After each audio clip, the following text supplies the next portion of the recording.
The Communist Vision of Freedom. Matthew Humphrey, University of Nottingham. Next slide. The Communist Manifesto, first published in London, but in German language, in 1848, is one of the most famous works of Karl Marx and Friedrich Engels. Next slide.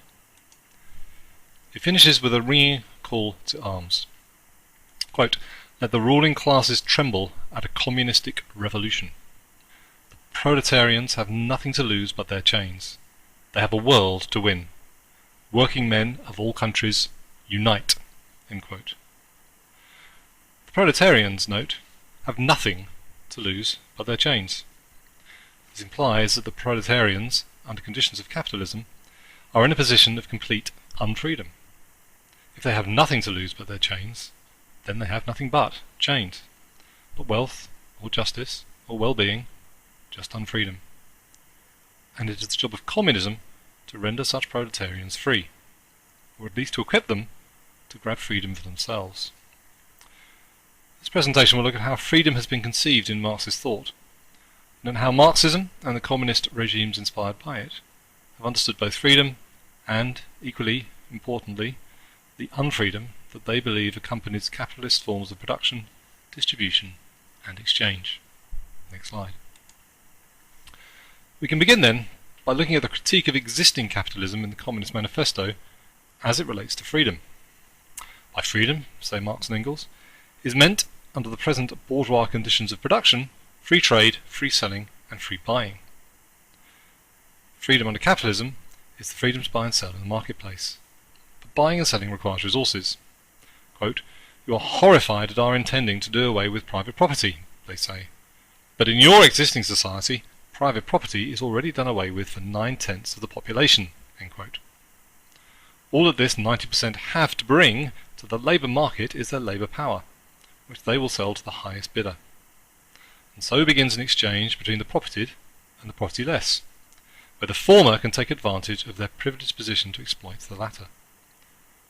The owner of capital can do without any particular labourer amongst millions. But labourers are critically dependent upon selling their labour, and their choice set of potential buyers is much smaller. So the labourers put up with conditions in which they give more labour power than they get back in reward. They are then exploited as owners of capital extract so-called surplus value from them. The path to freedom is escape from this condition of exploitation, and united action against capital is, quote, "the first condition for the emancipation of the proletariat." End quote. Next slide.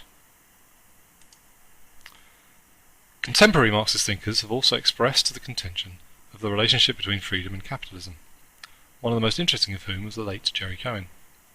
Cohen pointed out that all types of property regime distribute various specific freedoms, and various specific constraints on freedom, capitalism included. This is the grounding of his objection to a certain kind of justification for libertarianism, one that claims that an unfettered form of capitalism will somehow maximize freedom. Suppose, says Cohen, that under such conditions, quote, "I want to pitch a tent in your large back garden," end quote, perhaps because I have no home of my own, although I do have a tent. If I try to do such a thing, that is, set up the tent in your back garden without your permission, the chances are that you can have the state intervene on your behalf and remove me from your property. Whatever the moral rights or wrongs of this, you should not deny that it is a restriction on my liberty. And so it is wrong to say that libertarianism maximizes liberty. It merely distributes certain freedoms and unfreedoms, and that distribution stands to be justified. A communist distribution would advocate different freedoms and unfreedoms, such as a right to pitch a tent on land that you live on, as that land is taken to be collectively owned. This would take away the freedom you previously had to evict people from your property, but it would add to the freedom of the person who wants to erect the tent. We can at least ask which distributions of particular liberties is morally preferable, and that, it seems, may be a better question than asking which form of distribution somehow maximizes this abstract thing called liberty. Next slide. For Marxist thinkers, then, communism brings about the freedom of the worker from exploitation under capitalism. Such thinkers generally showed relatively little interest in the bourgeois freedoms of conscience, freedom of association, of speech, etc. such freedoms were subordinate to the overriding need to free workers from their alienated servitude. The idea of freedom must apply not merely to the political sphere, as it tends to under liberal political orders, but also to the economic sphere. As Marx puts it in On the Jewish Question, political emancipation is certainly a big step forward, he says. It may not be the last form of general human emancipation, but it is the last form of human emancipation within the prevailing scheme of things. Needless to say, we are here speaking of real, practical emancipation. End quote. The full form of real emancipation will occur when freedom stretches beyond the merely political to include the economic realm, and when society itself is freed from religious and superstitious bases. Liberalism separates the ideal of a moral citizen from the egoistic and selfish actor in the economic marketplace. Only when society and the individual are fully in harmony with each other will emancipation really be achieved. To quote Marx again, only when the real, individual man resumes the abstract citizen into himself, and as an individual man has become a species being in his empirical life, his individual work and his individual relationships, only when social force is no longer separated from him in the form of political force, only then will human emancipation be completed. End quote. Next slide. In achieving this, mankind will also free itself from ideology, which, for Marx and Engels, consists roughly of ideas that serve to legitimize the rule of the historically dominant ruling class at any moment over the dominated classes. In the case of capitalism, this means the rule of the bourgeoisie over the proletariat. As they say, the ruling ideas of each age have ever been the ideas of the ruling class. That's how they put it in the Communist Manifesto. However, humankind can also free itself merely by revolutionizing its ideas, and this is Marx's point against the Hegelians. But rather, the change has to be to the material living conditions, and that will bring with it a revolutionary change in thinking.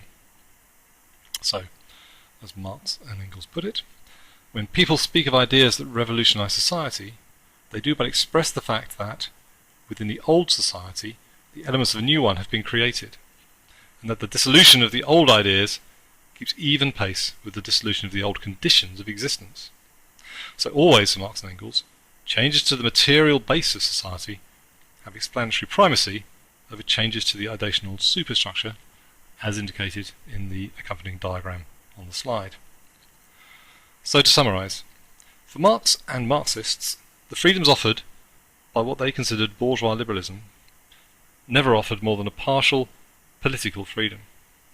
To fully overcome the unfreedom that capitalism imposes on the working classes, full economic freedom, which requires the abolition of private ownership of the means of production, is necessary, and this in turn requires a proletarian revolution. When this occurs and classes are abolished altogether, and the springs of material production flow abundantly, the very problem of freedom will stand abolished. Now, as a final comment, it's worth noting that for liberals such as Isaiah Berlin, this kind of view is politically highly dangerous, as Marxism depicted a determinate historical trend toward proletarian emancipation. And those who place themselves in opposition to the juggernaut of history, as Berlin put it, quote, are behaving suicidally, which proves that they are irrational, blind, mad, not worth listening to, and indeed a nuisance, and, if incurably set on their paths, to be swept away as an obstacle to progress. End quote. For Berlin, the gulags and the terror of Stalin's Soviet Union were a direct consequence of the Marxist conception of proletarian freedom and how this could be brought about. And we can ask ourselves if he was right in this view.